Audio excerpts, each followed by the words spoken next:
Movie mumble time, baby. Movie mumble time. Spy Kids 3. If you had the pleasure of being a little kid in the early 2000s like me, then you are probably already quite fond with these movies. This one came out when I was 4 years old, and I saw it in theaters, and I remember getting like those super cool 3D glasses that had like the metallic like sides. Like, I was so little at the time when I saw this movie, the 3D glasses didn't fit my fucking head. Basically, me and this movie go way, way, way back. So fucking strap yourselves in. It's gonna be a long ass movie, Mumble. 12 hours. A lot of shit is way cooler when you're like 6 compared to when you're like 19. I thought that Junie was like the cat's ass. Like, he was the coolest dude. He had like this trench coat at the beginning. Like, it sets the tone. But then, as I kept watching, I just started to realize that Junie just says like dumb shit sometimes. Agua, as in water. Like, what the fuck does that even mean, bro? What? Junie walks into like his treehouse base or whatever, but it's also got like Wi-Fi and shit, so I don't know, he might just have like a long extension cord. Who fucking cares? George Clooney just like pops up on the screen. George fucking Clooney. How? How is he in this movie? How many zeros do you think were at the end of his paycheck to play this role? And don't even get me fucking started on Sylvester Stallone's role in this whole movie. Sylvester Stallone loses his fucking mind. He basically becomes the guy from Split. Also, little like side bit about Spy Kids, but the city of Philadelphia has a statue of Rocky. Now, let me repeat that, but very, very slowly. A statue of Rocky.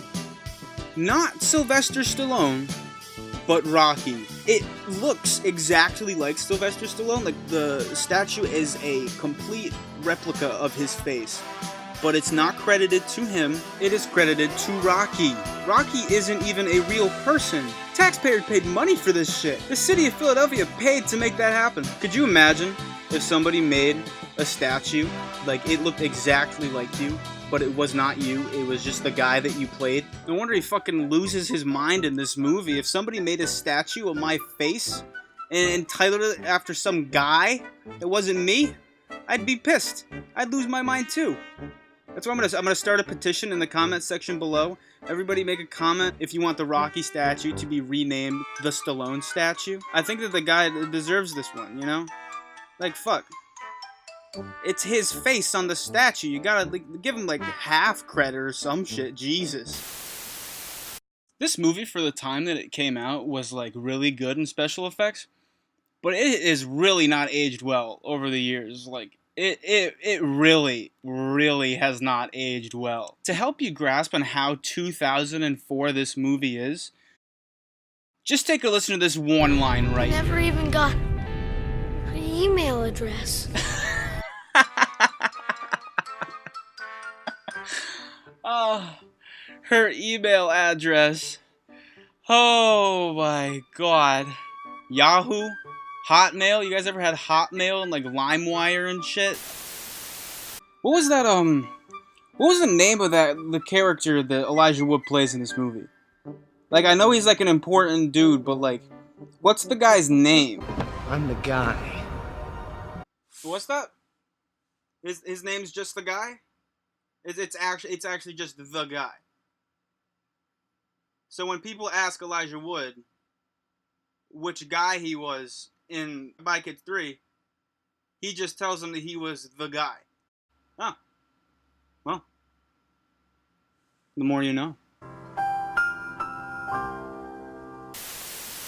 Now, obviously, this movie is very, very memey, and you can make a lot of jokes about it, but there's one part that I, like, can't help but, like, respect a little bit.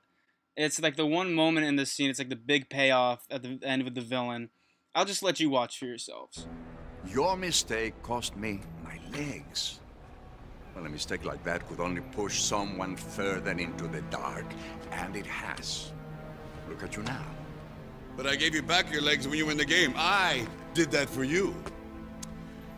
Let me tell you all the things I've missed in my life because of the accident you caused. I can't walk on the beach with my wife. missed my daughter's birth and wedding. Now, let me tell you all the good things that came of it.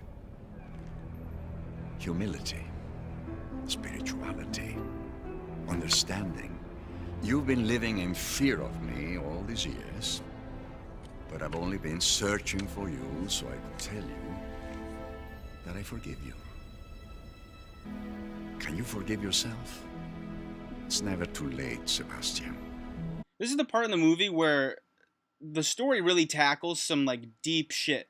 It's not just Junie trying to, you know, win over his internet girlfriend or trying to save his sister and shit. This is one of the few scenes in the movie, though, that really, like, strikes a chord with me. Like, everything that the grandfather's saying about forgiveness and forgiving oneself. And they just pull it out of nowhere. Like, there's a big monkey robot fight going on before this. Steve Buscemi's riding like a fucking pig and shit. Like, it's crazy. And they pull this, like, heartfelt moment out of nowhere. And it surprises you in the best of ways. Just like this whole movie did for me when I was 4 years old and even 19 years old to this day. I get so much entertainment out of watching this shit. I get so nostalgic, too. So let me know in the comments below what you get nostalgic about. Thank you guys all so much for watching. Hit that like button, subscribe, comment down below. Please let me know what you think of my videos and whatnot. I'd love some feedback. And I'll see you guys next time.